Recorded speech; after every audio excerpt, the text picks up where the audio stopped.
सामाजिक न्याय मंच रक्षक मोर्चा हर उस असमानता के खिलाफ लड़ने के लिए आगे आया है जो समाज में फैल रही है, चाहे वो जातिगत हो, चाहे धार्मिक हो, चाहे सामाजिक।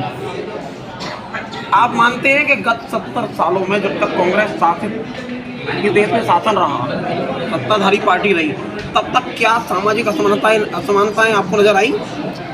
सूदी का तो भुगतान हम बोल रहे हैं, हमारे पूर्वज इस लड़ाई की बात का जवाब दो। अरे सुनिए, तो 70 सालों में कोई सामाजिक समस्या थी? समस्या थी ना। यदि हमारे पूर्वज उस समय जाग गए होते तो शायद आज हमको इस लड़ाई को नहीं लड़ना पड़ता। तो ये 10 साल में ही ये सारी चीजें क्यों सामने? नहीं, 10 साल में नहीं, आपको शायद जानकारी नहीं है।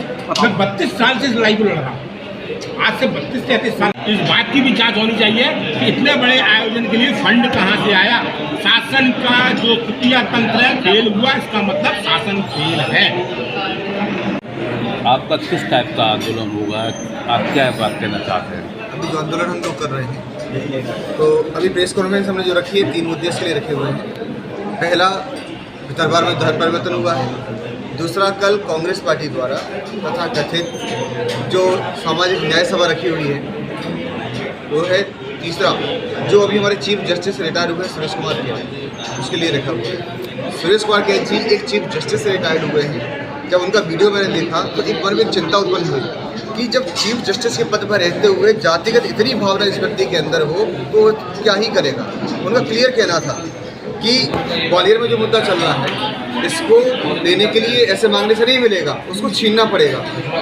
आप जिस डिपार्टमेंट में हैं, जहाँ कार्यरत है, वहाँ अपने व्यक्ति को मौजूद कीजिए।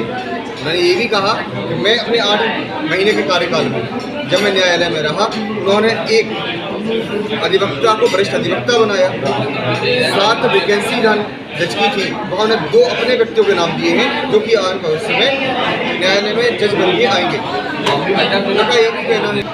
अब विचार ये आता है कि जब इतना जातिवाद इनके अंदर भरा हुआ है तो उन्हीं के कार्यकाल में उनकी प्रस्ताव रखा गया था, तो क्या है इस पर भी जांच होनी चाहिए। दूसरा, इनके कार्यकाल जितने भी डिसीजन दिए गए हैं जिनमें सवर्ण समाज की भूमिका बनी हुई है, तो इनके दिए गए निर्णयों में समीक्षा होना जरूरी है। हम राष्ट्रपति महोदय से तथा मुख्य न्यायाधीश महोदय से यही निवेदन करेंगे कि जितने डिसीजन दिए गए हैं उनकी जाँच करें, तब तक के लिए इनको मिलने वाली सुविधा, इनके भत्ते रोक दिए जाए। कल का जो न्याय की सम्मेलन है, उनसे ये मांग करते कि आप ये कर रहे हैं कि आपको इस चीज़ की नॉलेज भी है कि आप जानते भी हैं विरोध किस चीज़ का है। बिना किसी बात के पड़े हुए आधी रोटी पर दाल लेना ये गलत होता है। जब कांग्रेस को पता ही नहीं है विवाद किस चीज़ का है, ऐसे ही खून पड़ना ये गलत है।